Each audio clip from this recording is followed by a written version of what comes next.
Hello students, hope you are all preparing well for the exam. Yes, in this session we are going to discuss an important topic from chemistry, that is solutions, which carries actually a weightage of two questions. One is a theory question, one is a numerical question. So let us start with this.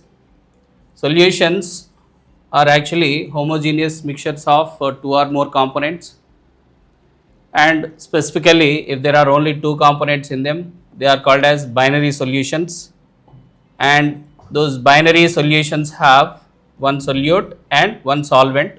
Based on the physical state of solute and solvent, we classify the solutions into 9 types. Actually a question was given based on that classification in 2025 NEET. So it is important to go through that classification of solutions also.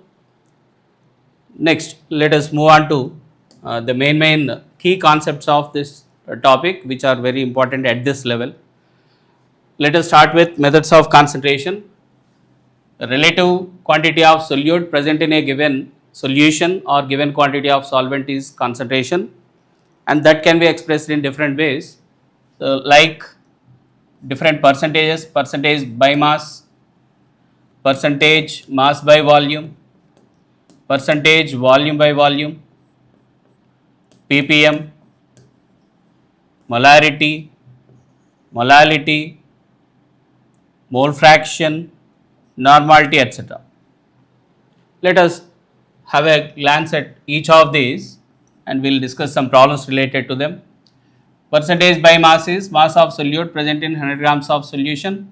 So that means it is equal to mass of solute by mass of solution or mass of solute plus solvent into 100. And percentage mass by volume is mass of solute present in 100 ml solution, which can be calculated with the formula mass of solute by volume of solution into 100. And volume percentage is volume of solute by volume of solution into 100, that is volume of solute present in 100 ml of solution, which is generally used for gas in gas type and liquid in liquid type of solutions. ppm is number of grams of solute present in 1 million grams of solution, and that also can be calculated with the formula mass of solute by mass of solution into 10 power 6, 1 million grams. This is actually, this ppm unit is generally used to express concentration of solutions containing very small amount of solute. Next, molarity. Molarity, which is very important method of concentration, very common method of concentration also. Molarity is number of moles of solute present in given in 1 liter of solution. Moles of solute in 1 liter of solution. So it can be calculated with formula n solute by volume of solution in liters or n solute by volume of solution in ml into 1000. And from this you can get an important relation like moles of solute is equal to molarity into volume. Moles of solute is equal to molarity into volume. Similarly, we have molality, which is number of moles of solute in 1 kg of solvent. Moles of solute, n solute by weight of solvent in kg is the formula to find molality, or it is moles of solute by weight of solvent in grams into 1000. And this is very simple mole term, one of the concentration methods. Mole fraction. Mole fraction is, mole fraction of any component is number of moles of that component by total number of moles, or you can also define it to understand the value meaning. Mole fraction is defined as number of moles of solute in 1 mole of mixture. For example, a particular component has mole fraction of 0.1. What do you mean by that? 0.1 moles of it is present in 1 mole of mixture. That is the meaning of mole fraction. And normality, it is number of equivalents of n equivalents, number of equivalents of solute, number of equivalents of solute present in 1 liter volume. That means formula will be number of equivalents by volume in liters. And we also have some interconnections among these, so interrelations of these different methods of concentration. Percentage mass by volume can be calculated if you have percentage mass by mass by multiplying that with density of solution. Percentage mass by volume is equal to percentage mass by mass into density. Next, we can also relate mole fraction and molality. X solute is equal to molality by molality plus 1000 by gram molecular weight of solvent. Molality, when it is given, you can find mole fraction by using this formula, molality by molality plus 1000 by gram molecular weight of solvent. It is not solute, it is solvent, remember that. This is another relation, and we have relation between molarity and molality. When molarity is given, you can find molality by the formula 1 by molality is equal to d by molarity minus gram molecular weight of solute by 1000. This is another relation. So when molarity is given, you can find molality, or molality is given, you can find molarity, or when both of them are given, they can ask you to find density of solution. So this way these are connected, and normality is equal to molarity into n factor. And this n factor or valency factor can be calculated differently for different substances. Like for acids, number of replaceable hydrogens, bases number of replaceable OH minus ions, and for a salt it is the total positive or negative charge on the salt.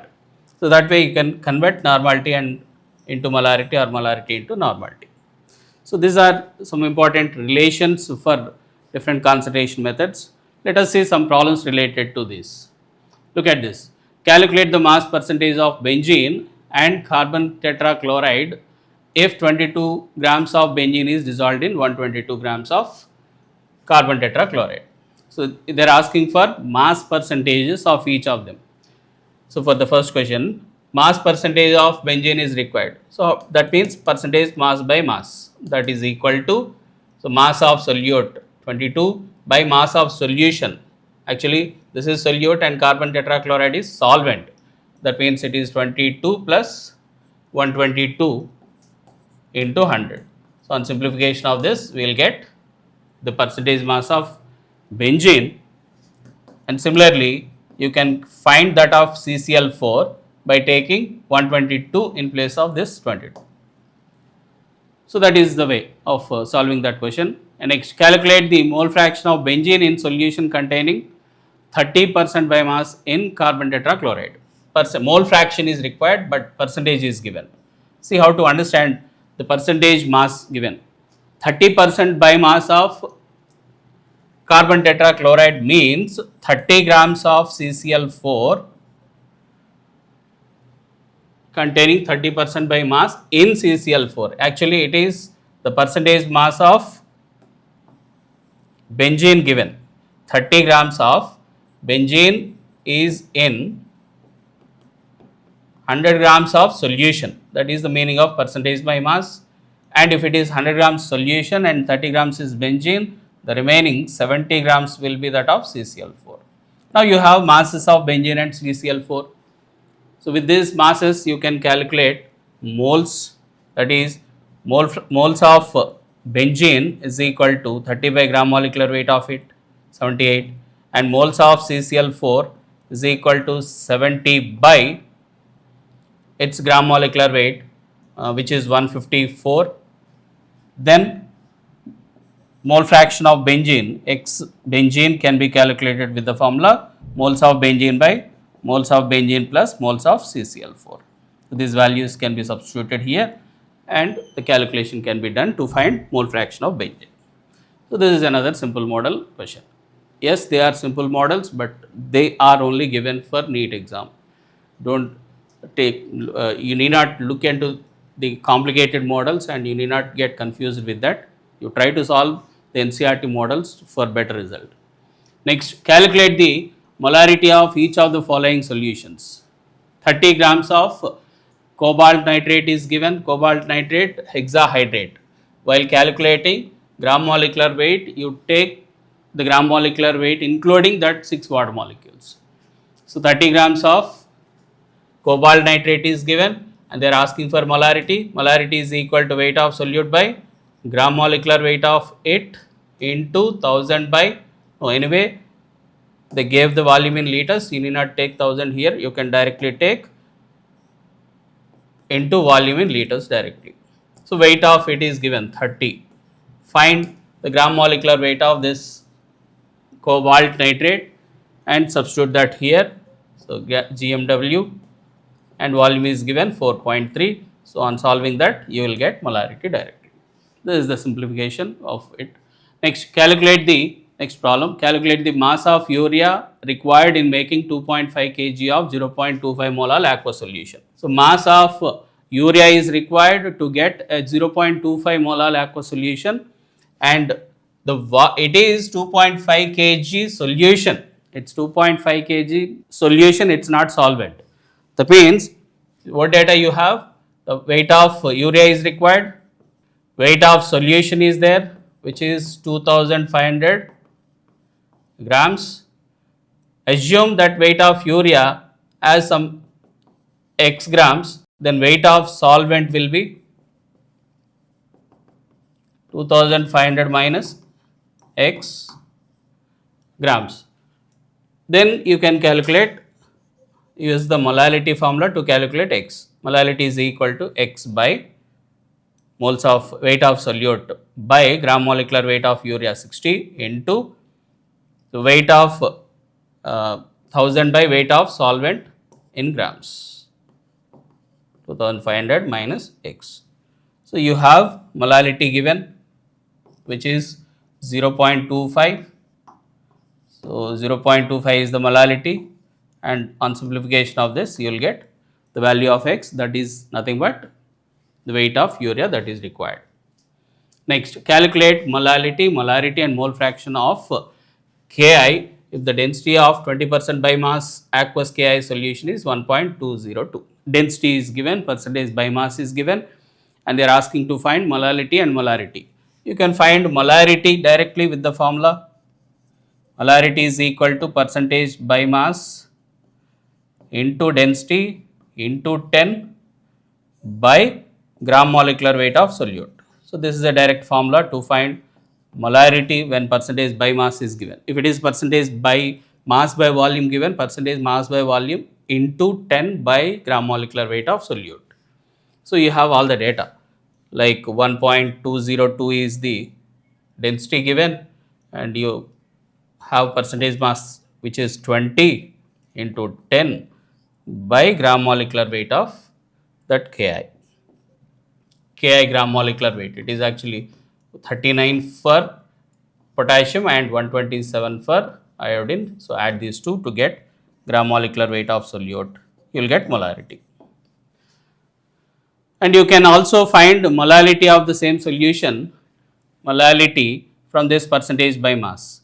It means 20 grams of Ki is in 80 grams of solvent. The meaning of 20% by mass is 20 grams of solute is present in 100 grams of solution, which means 20 grams of Ki is present in 80 grams of solvent. So you can find its moles.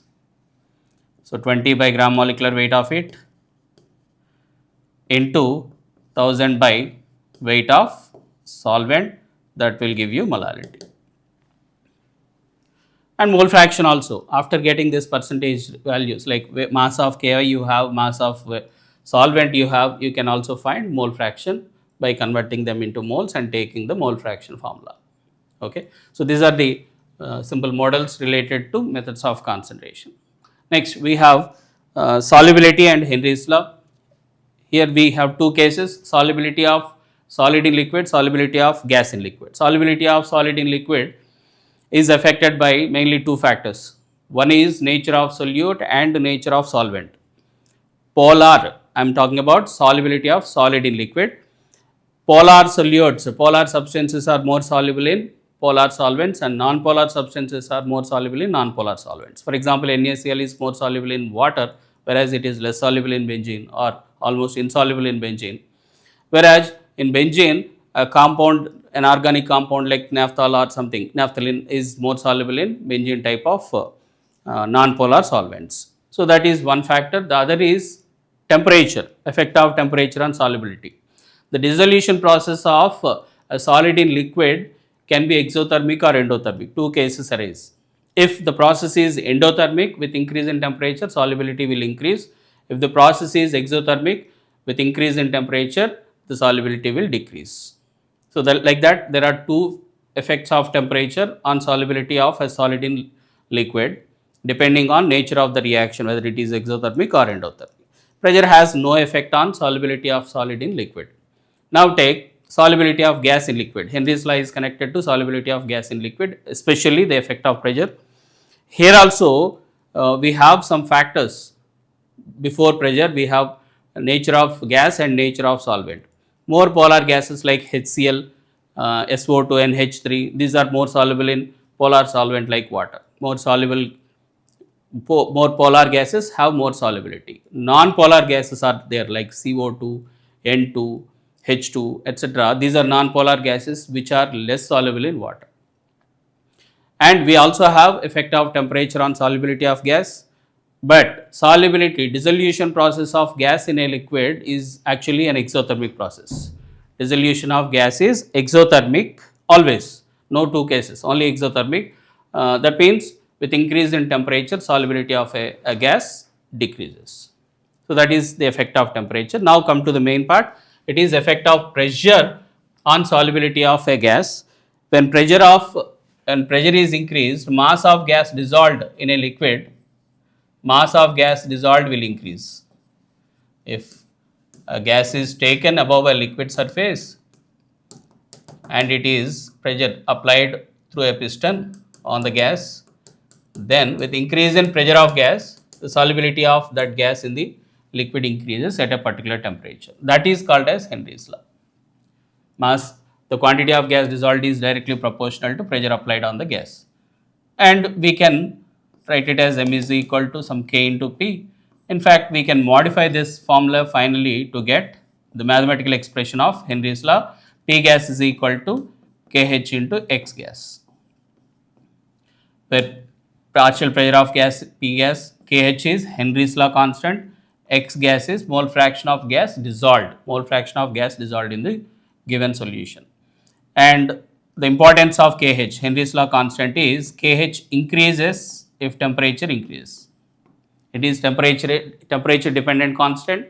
It also depends on nature of a particular gas for a given solvent. Nature of gas for a given solvent, it depends on, it's not a universal constant, it changes from one gas to the other gases, and it increases with increase in temperature.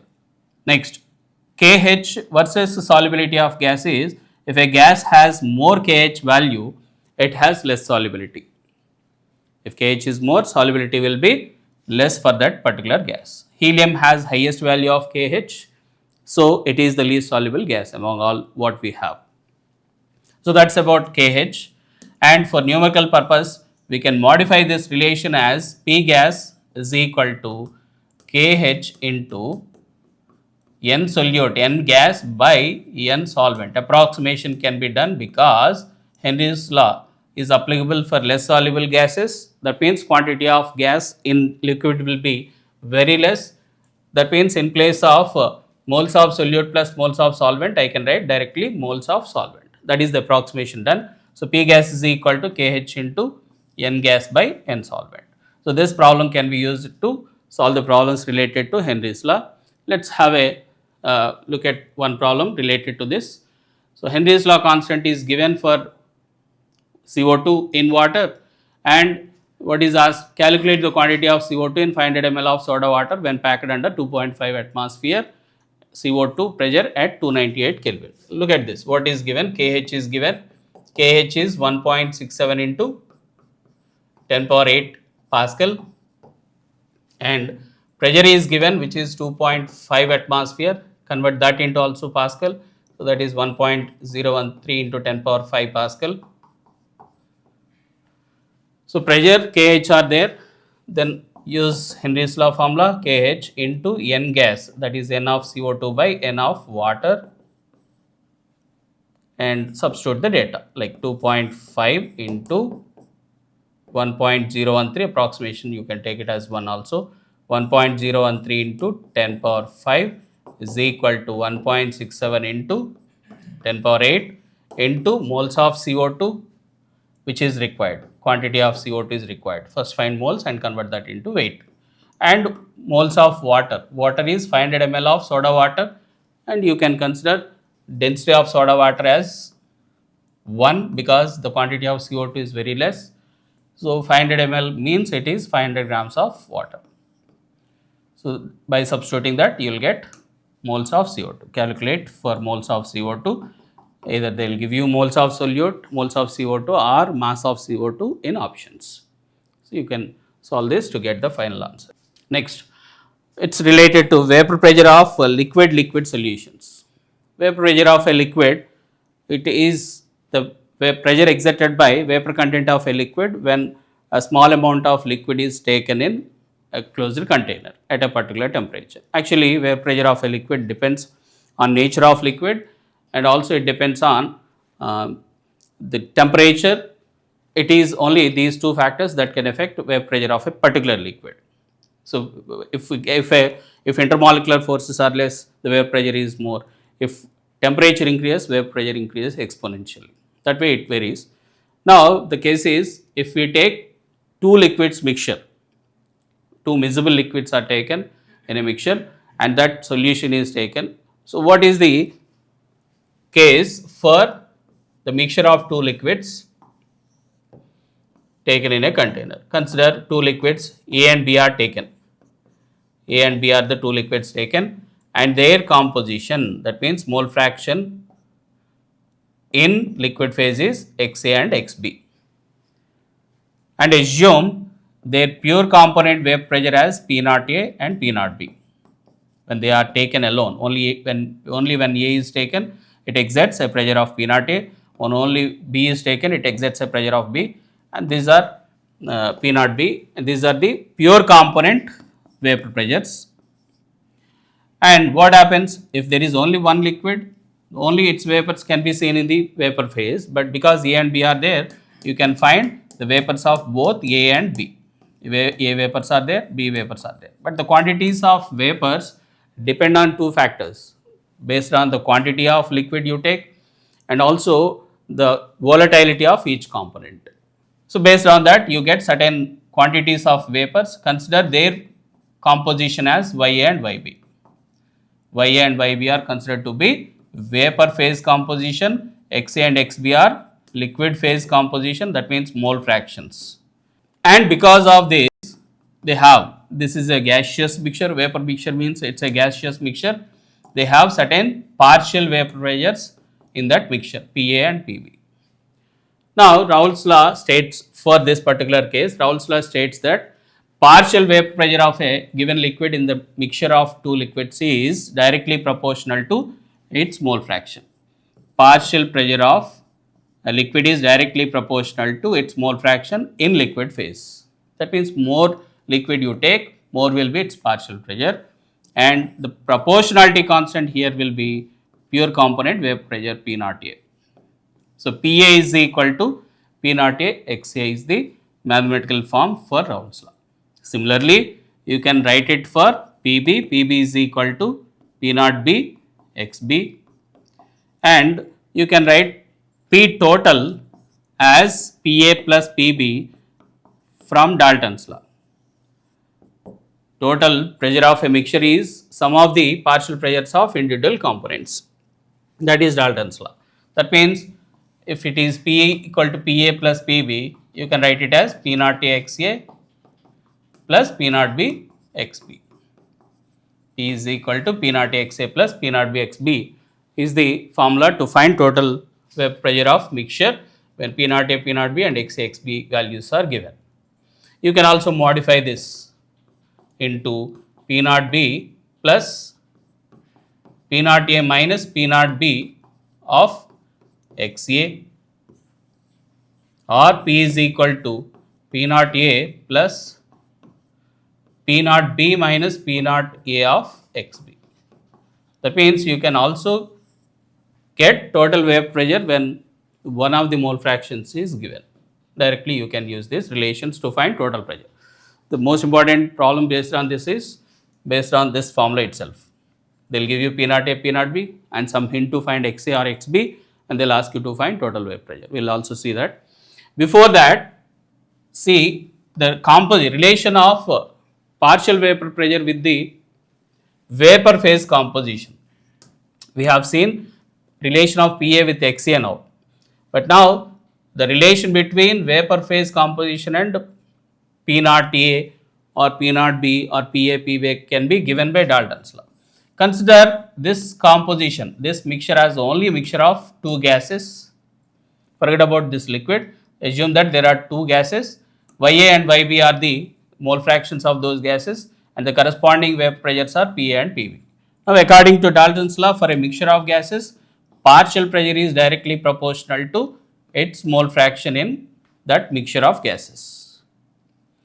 Partial pressure is directly proportional to mole fraction of it, and partial pressure is equal to total pressure into mole fraction. So, Pa is equal to P of Ya. Similarly, Pb is equal to P of Yb.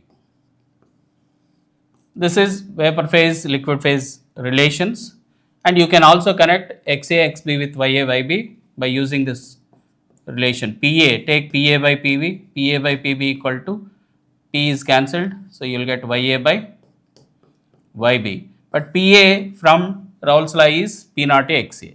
So it is P naught A XA by P naught B XB into Ya by Yb. So they can also ask you problems related to this. They will give you P naught A, P naught B. Either XA is given, Ya is asked, or XB is given, Yb is asked, something like that. One of these parameters can be missed. In fact, you can write it as P naught A of XA by P naught B of 1 minus XA. XB can be taken as 1 minus XA because some of the mole fractions is 1. And this can also, you can write as Ya by 1 minus Ya. So, P naught A, P naught B and XA is enough to find Ya. Similarly, the other terms also. So, these are the important relations related to Raoult's law of liquid in liquid type solution. So, let us have a look at problem related to this. This is how the problem can be given. So, there are two liquids with vapor pressures 450 and 700 mm. That means P naught A is given, P naught A is 450 mm and P naught B is 700 mm. With the help of this, the question is to find the composition of liquid mixture as well as the vapor phase composition if total pressure is 600. So, P total is also given, which is 600. We are asking for liquid phase and vapor phase composition. Use this formula, P is equal to P naught B plus P naught A minus P naught B of XA. You can find XA by substituting these values 600, P naught B is 700 plus 450 minus 700 of XA. So, XA, this will be, this difference is 100 and XA is equal to 100 by this 450 minus 700. It is actually, when it comes this way, 700 minus 600 and this becomes a positive value. So, that will be plus 250 here. So, you will find XA like this. After knowing XA, you can also find the value of Ya, as I gave you the formula just now. P naught A, look at this. By using this formula, if you use this formula now with P naught A, P naught B, XA value, you can find Ya. Or you can also use this relation, Pa is equal to P total into Ya. Pa can be taken as P naught A XA. Any of these formula can be used to find P naught A XA by P naught B of 1 minus XA is equal to Ya by 1 minus Ya. So, this formula can be used now to find the vapor pressure of vapor phase composition, that is mole fraction of A in vapor phase. Okay, so this is an important model related to vapor pressure of a mixture of two liquids. Next, based on Raoult's law, the solutions are classified into mainly three types. If a solution obeys Raoult's law at every composition, then it is called as an ideal solution. And if it doesn't obey the Raoult's law at any particular composition, that is said to be a non-ideal solution.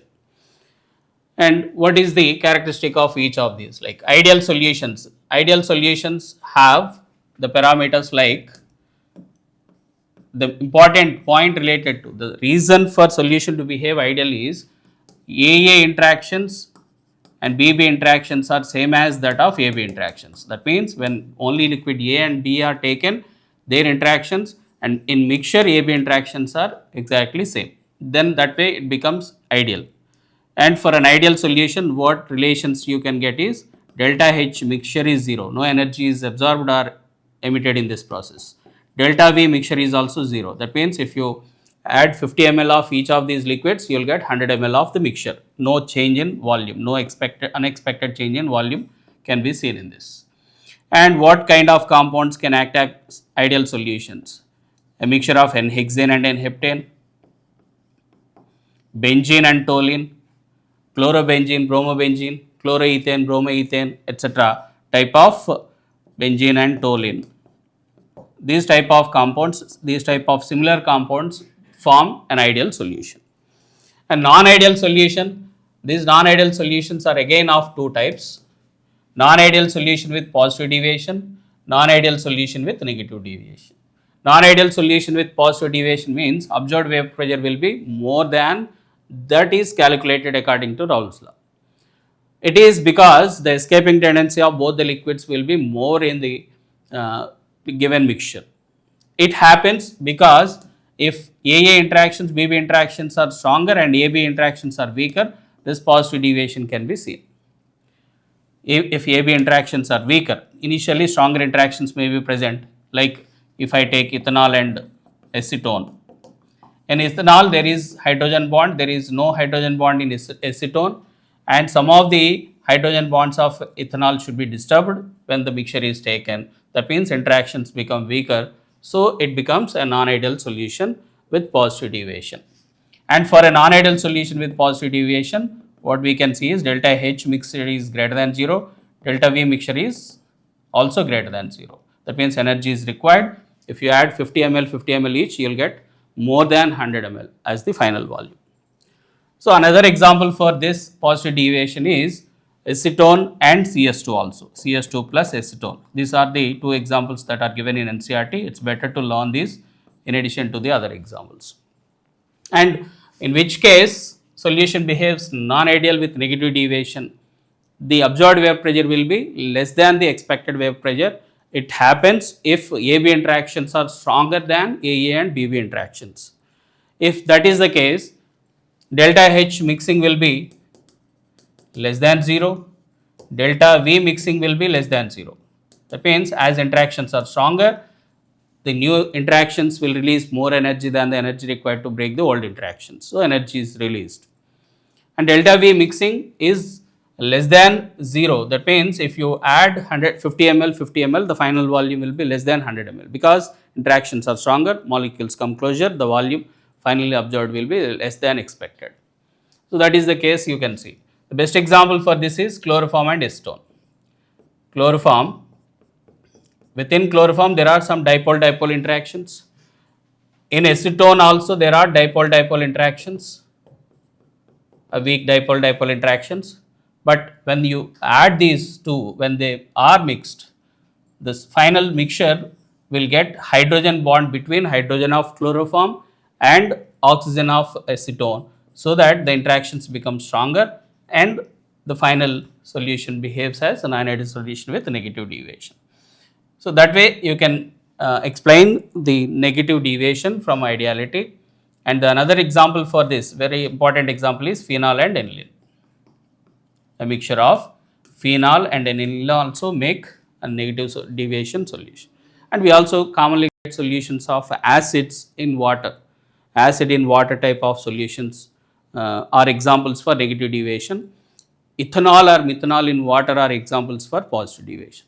These are some uncommon examples. Okay, so this is all about ideal and non-ideal solutions. Next, let us have a look at this colligative properties, very important area of this chapter.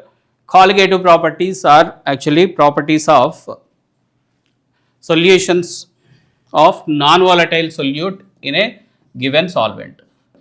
Consider a solvent, a volatile component which is taken into this, a non-volatile solute is added. That means generally a solid solute is added to a liquid solvent. Then what happens? The vapor pressure of this liquid will decrease if non-volatile solute is added. It's because some of the surface area is covered by non-volatile solute molecules. The extent of vaporization will decrease. So, vapor pressure of a particular liquid decreases when non-volatile solute is added. The properties related to these non-volatile solutions containing non-volatile solute are colligative properties. And what exactly are colligative properties? Colligative properties are the properties of a dilute solution which are directly proportional to number of solute particles but not the nature of them.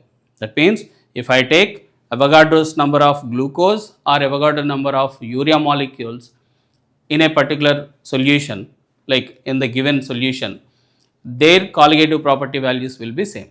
That means these properties do not depend on the nature of those solute particles, but they depend on number of those solute particles.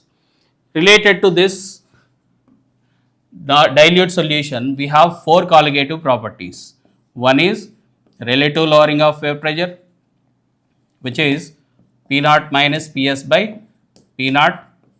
That means when non-volatile solute is added to a given solvent, if that pure liquid has a vapor pressure of P naught and solution as a result of addition of non-volatile solute, there is a decrease in vapor pressure, and assume that solution has vapor pressure of Ps, this Ps is actually less than P naught. The difference of this vapor pressure, the decrease in vapor pressure due to addition of non-volatile solute is lowering of vapor pressure, and that divided by vapor pressure of pure liquid gives you relative lowering of vapor pressure. That is also one of the colligative property. Actually, Raoult's law is also stated for this case. According to Raoult's law, for this non-volatile solute in a liquid, vapor pressure of solution is equal to or it is directly proportional to mole fraction of solvent. More is the quantity of solvent, more is the vapor pressure of solution, and Ps is equal to P naught into X solvent. Ps is equal to, this is Raoult's law for solid in liquid type solution. From this you can get a relation for P naught minus Ps by P naught, which is equal to P naught minus Ps by P naught is X solute. It's a colligative property. It is directly proportional to moles of solute. That means it is directly proportional to number of solute particles. For a dilute solution, you can approximate it to N solute by N solvent also. But accurate results will be obtained if you take N solute by N solute plus N solvent. But for dilute solutions, this approximation is valid. So from this you can say relative lowering of air pressure is directly proportional to moles of solute. So it is a colligative property. Another colligative property is elevation of boiling point, delta Tb. Elevation of boiling point, Tb of solution minus Tb of solvent. What happens when non-volatile solute is added to a given solvent? Its vapor pressure decreases and the boiling point increases, freezing point decreases. These are the observations that can be made. When non-volatile solute is added, vapor pressure decreases. Actually, boiling point is the temperature at which a solution's vapor pressure is equal to atmospheric pressure. Because of addition of a non-volatile solute, the vapor pressure decreases. To make it equal to atmospheric pressure, we have to maintain certain high temperature, so the boiling point increases. So that increase in boiling point is elevation of boiling point. Only vapor pressure of solution, only boiling point of solution cannot be called as colligative properties. Relative lowering of air pressure and elevation of boiling point only are colligative properties. The difference is colligative but not the individual value. Delta TB, which is boiling point of solution minus boiling point of solvent, that is equal to Kb into molality of solution. It's a mathematical relation that can be derived for that colligative property. It is Kb into molality. Kb is called as molar elevation constant or boiling point elevation constant or abelioscopic constant, which is constant for a given solvent. It doesn't depend on the nature of solute, it depends only on nature of solvent. It's a fixed value for a given solvent and it can be calculated with the formula RTB square by 1000 into latent heat of vaporization for a particular liquid, and its units are Kelvin, kg, mole inverse.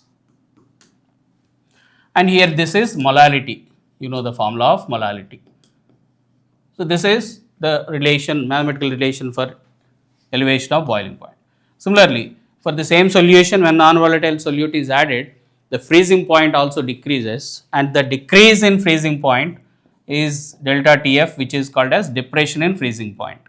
Depression in freezing point, delta Tf is freezing point of solvent minus freezing point of solution. Because freezing point, decrease in freezing point is seen, this is higher than this. So the difference, this particular difference is depression in freezing point or lowering of freezing point, that is equal to Kf into m. Similar formula you can see, but there it is Kb is elevation of boiling point and Kf is depression freezing point depression constant. So Kb is boiling point elevation constant, Kf is freezing point depression constant, or it is also called as cryoscopic constant. This is abelioscopic, this is cryoscopic constant, and this is again molality. Kf also depends on nature of solvent. It can be obtained from the formula RTF square by 1000 into latent heat of fusion, and it also has the same units. For water, Kb is 0.52 and for water Kf is 1.86. Those values are useful in the solving problems. Fourth colligative property is osmotic pressure.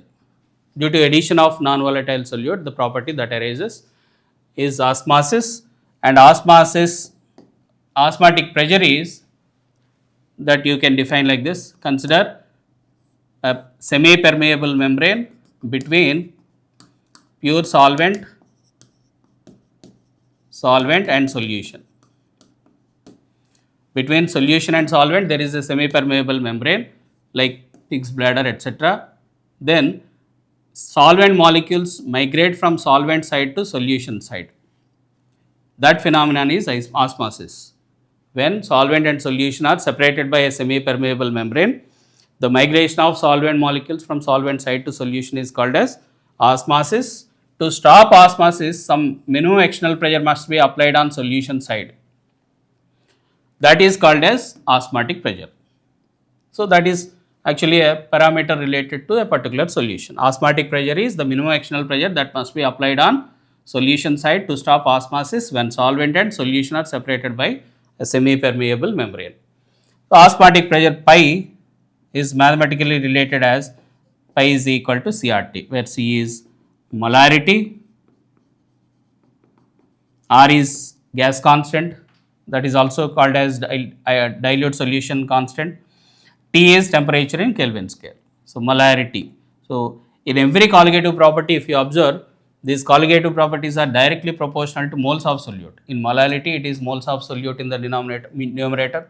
Here also numerator moles of solute is there. In molarity also it is moles of solute in the formula. So you can say every colligative property is directly proportional to number of moles of solute.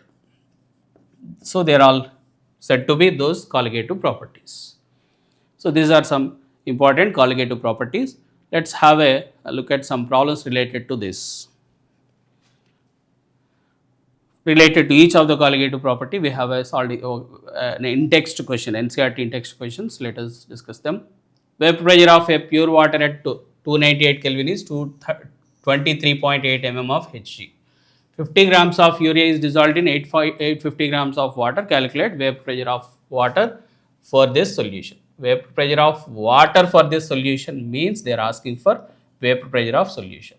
Vapor pressure of solution is actually equal to vapor pressure of pure component into mole fraction of solvent.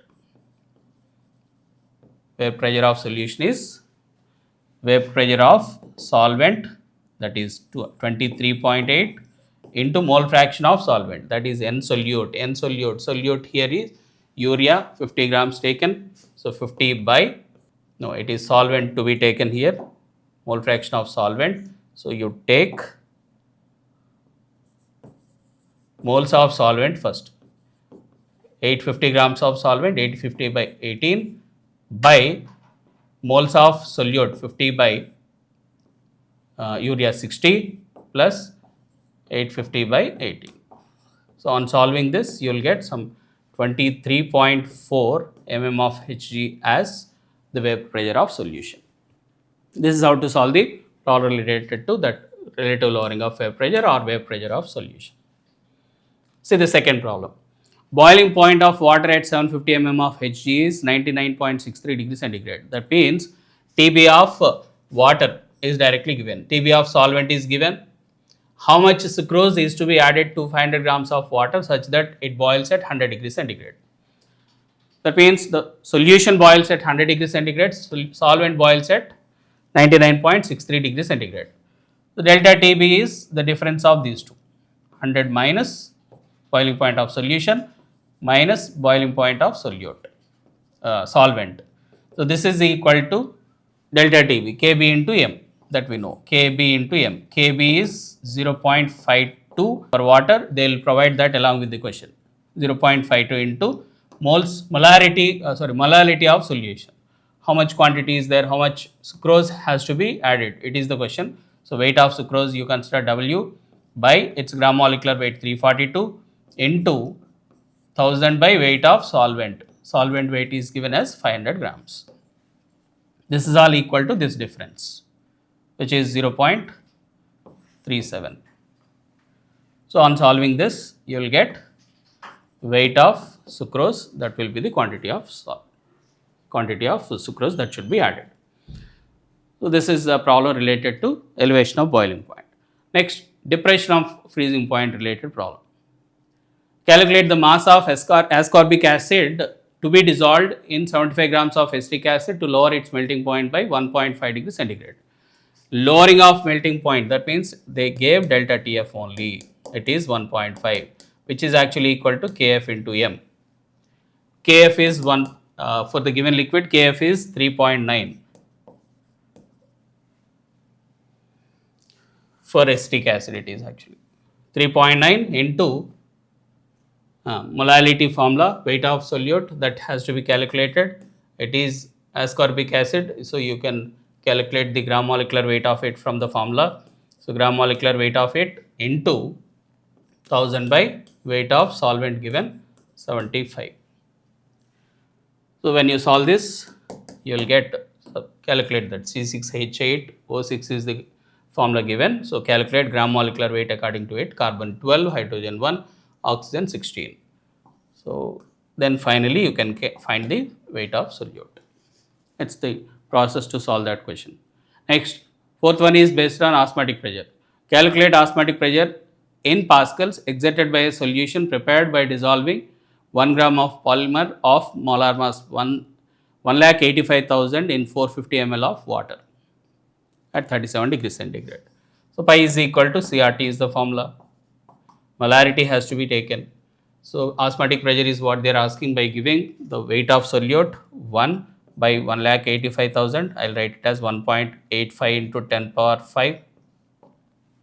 1.85 into 10 power 5 into the quantity of solution given is 450 ml. So I will take it as 1000 by 450 ml into R value. In Pascal they are asking. So in Pascal the value will be 0.083 into 10 power 5 into temperature 37 degrees centigrade, which is 310. Actually, R value 0.082 in later atmosphere. Atmosphere you convert into pascals. So you have molarity in moles per liter. So liter should be retained like that. So on simplification of this, you will finally get the osmotic pressure of solution. Okay. So it is the approach to solve that kind of problems. Next, let's see what is abnormal molar mass. It's also related to colligative properties. The main purpose of colligative properties is to calculate or to determine gram molecular weight of an unknown solute. By using any of these colligative properties, as I said, colligative, for example, delta Tv is taken. Delta Tv is equal to Kb into m. That means Kb into weight of solute by gram molecular weight of solute into 1000 by weight of solvent. So from this you can find weight of solute once after finding the elevation of boiling point practically for the solution, and by knowing gram molecular weight of that substance and you can find gram molecular weight of substance once you know the weight of solute that is taken and gram molecular weight of solvent taken.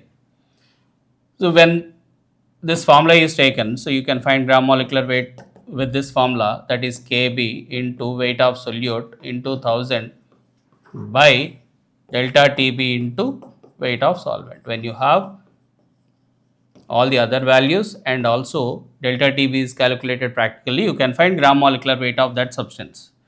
But while finding that gram molecular weight, if the number of solute particles that are taken and which are present in the solution are same, then there is no problem. The observed colligative property value will be same as the expected colligative property and gram molecular weight has no different value. This is applicable for all non-electrolytes, like when urea, glucose, etc. are taken, urea, glucose, or sucrose, that is sugar, ethylene glycol, etc. when they are taken, for them it is best applicable. But if you take any electrolyte like NaCl which is ionized in solution, or there are some substances which involve in association when dissolved in a given solvent. In such cases, number of solute particles, for example, acetic acid in benzene, CH3COH, when taken in benzene, it involves in dimerization, 2 units combined to exist as a single unit. That means this is association, this is dissociation. In these two cases, the observed colligative property values will be different from expected. For example, when NaCl is taken, I took 1 mole of NaCl, I expect Avogadro's number of NaCl units in the water, but what finally exists is 2 moles of particles are present, 2 moles of ions are present in the solution. So 1 mole is taken, we expect colligative property to be according to that, but there are 2 moles of ions. Now what happens? Colligative property becomes double. If colligative property becomes double, gram molecular weight becomes half. That way you cannot get exact gram molecular weight. That is abnormal molar mass. Similarly, when you take acetic acid, it is, if I take 1 mole of acetic acid, I expect colligative property according to that, but what exactly exists in the solution is only half mole of particles because of association. According to that, the colligative property becomes half. If colligative property becomes half, gram molecular weight becomes double. So for NaCl, we expect gram molecular weight to be 58.5 and it will be less than that. For acetic acid, we expect gram molecular weight to be 60, and if it is completely dimerized, we get 120, double. So this is called as abnormal molar mass. To avoid that abnormality in finding the molar masses, we have to consider a correction in colligative property relations, that is called as Van 't Hoff factor. Van 't Hoff factor I is number of times a given observed colligative property is more than the number of the original colligative property. I is actually ratio of observed colligative property to expected colligative property or theoretical or calculated colligative property. It is also a ratio of observed number of solute particles to number of solute particles taken. It is also equal to normal molar mass by